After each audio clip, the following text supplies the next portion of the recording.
It was always obvious that Madam Web was not going to do well in the box office. However, I am kind of wondering what the studio thought was going to happen with this movie. Now, there are 0 post-credit scenes with this movie, and it doesn't really connect to anything else though. So, you're telling me Sony made a movie that wasn't going to connect to the Spider-Man universe at all, or do anything going forward? And I brought this up in a previous video about Echo and Agatha TV shows coming out on Disney+. I was wondering what would happen if Echo was the greatest TV show that Disney Plus has ever produced.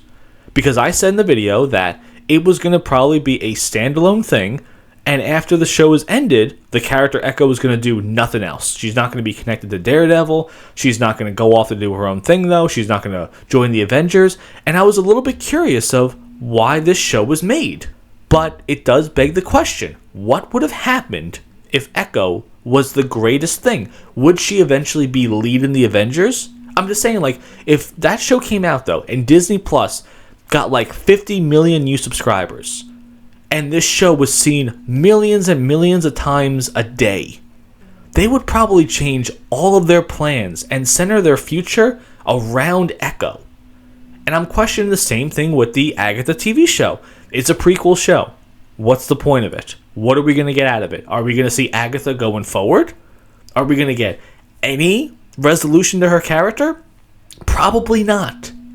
So when you make these shows about characters and you're wasting all this money and they're not going to lead into any future projects, what's the point of it?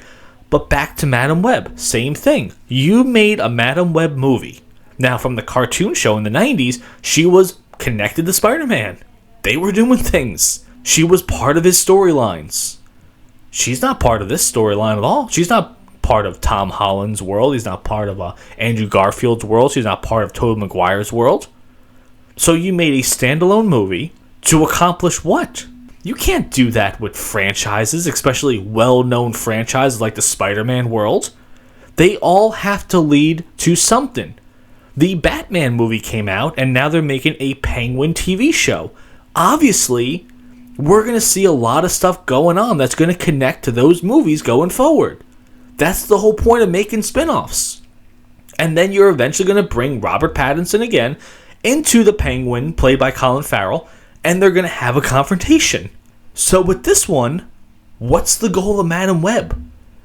It wasn't a post-credit scene. It wasn't like Ant-Man and the Wasp, where the movie was 99.99% garbage, but that after-credit scene was probably the most important after-credit scene in Marvel that led to Endgame.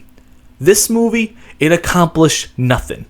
There was nothing you can take away from this movie and say, well, it was bad, but this was important. It doesn't flesh out the universe. It doesn't lead to anything.